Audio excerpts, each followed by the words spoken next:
السلام عليكم ورحمة الله. بخصوص ارتفاع تعرفة الكهرباء بداية السنة الميلادية، بقدم لكم بعض النصائح لتدارك الفرق الكبير اللي ممكن يصير معكم فاتورة الكهرباء بجزئية الإنارة في البيت. أعرض لكم الآن مجموعة من عناصر الإنارة اللي ممكن نستخدمها في بيوتنا، التقليدي منها والموفر. أول شيء بتكلم عنه هي إنارة السبوت لايت، إنارة الهولوجين اللي مستخدمة بكثرة في بيوتنا.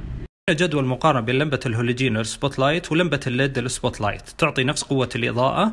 طبعا التقرير هذا شهري بافتراض 100 حبة وحدة إنارة ولمدة 12 ساعة شغالة في اليوم. الآن على جدول مقارنة، اللمبة التقليدية تسحب 50 واط، لمبة الليد تسحب 5.4 واط فقط. عندنا العمر الافتراضي اللمبة التقليدية 2000 ساعة فقط، لكن لمبة الليد 25,000 ساعة. لكن الكهرباء كيلو واط في الساعة في اللمبة التقليدية 1800، لكن في لمبة الليد 194 فقط. عندنا تكلفة الاستهلاك الكهرباء على الشريحة 18، الشريحة الأولى عندنا في اللمبة التقليدية 324 ريال، لكن في لمبة الليد شوفوا التوفير 35 ريال فقط. لكن إذا دخلت على شريحة 30 هللة باستهلاك أكبر، عندك اللمبة التقليدية 540 ريال وهنا 58 ريال فقط. عن الصرف هذا على أساس 100 لمبة تشتغل لمدة 12 ساعة في اليوم لمدة شهر. المهمة اللي بذكرها في المقارنة هذه تغنيني عن ذكرها في المقارنات هذه كلها، اللي هي حياة اللمبة. لو لاحظتوا هنا حياتها 2000 ساعة فقط، يعني تبي تعيش معك على افتراض اشتغلت 12 ساعة في اليوم تبي تعيش فقط 5 شهور.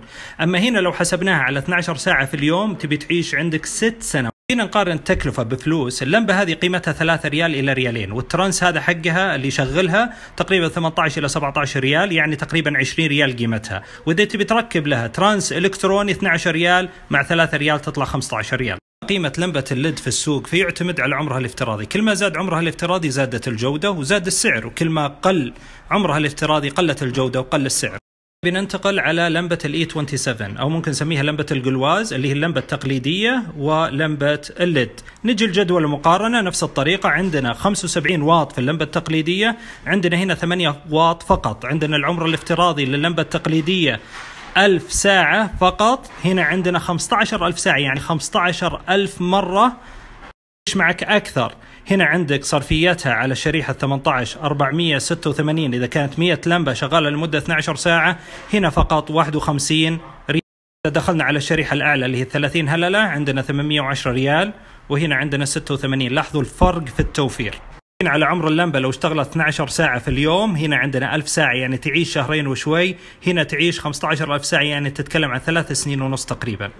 الآن على المقارنة الثالثة لمبة الفلوريسنت اللي هي CFL اللي فيها زئبق في الداخل، ولمبة ليد مكافئة لها في قوة الإنارة. نجي نشوف هنا عندنا صرفية 20 واط، هنا 11 واط فقط، هذه تعيش 6000 ساعة، هنا 30,000 ساعة. هنا عندنا الكهرباء تصرف على شريحة 18 تقريبا 130 ريال، هنا فقط 71 ريال. على الشريحة الأكبر هنا 216، هنا 118. شوفوا الفرق أيضا في الحياة وأيضا في توفير الكهرباء، تعيش أطول توفر كهرباء أكثر.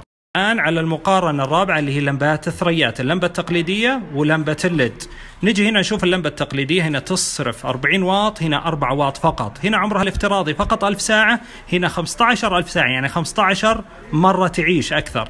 هنا عندنا تصرف لو عندك ثريات وفيها 100 لمبة تشتغل 12 ساعة تصرف 260 ريال، هنا فقط 26 ريال. إذا على الشريحة الأعلى هنا 432 ريال، هنا فقط 43 ريال. الآن ندخل على لمبة النجف اللي هي T8. نجي على التقليدية ولمبة الليد الموفرة. نجي هنا صرف الكهرباء 36 واط زائد 4 حق المحول، يعني نتكلم عن 40 واط، هنا 18 واط فقط. نجي هنا على عمرها الافتراضي 10,000 ساعة، هنا 30,000 ساعة يعني 3 أضعاف. نجي هنا على استهلاكها للكهرباء، لو شغلت 100 لمبة خلال 12 ساعة حتصرف 259 ريال. أما لمبة الليد ف 116 ريال فاصلة 7. على الشريحة الأعلى 432 ريال وهنا 195 ريال فقط. يعني لو جينا نشوف التوفير بالاستبدال بين القديم والجديد، في لمبات النجف نتكلم عن 55%، لو جينا على لمبات الثريات هنا نتكلم عن 90%، هنا لو جينا على لمبة الفلوريسنت مع لمبة الليد نتكلم على 45%، إذا جينا هنا على لمبة الاي 27 نتكلم على 89%، لو جينا على لمبة سبوت لايت العادية نتكلم على 89% توفير.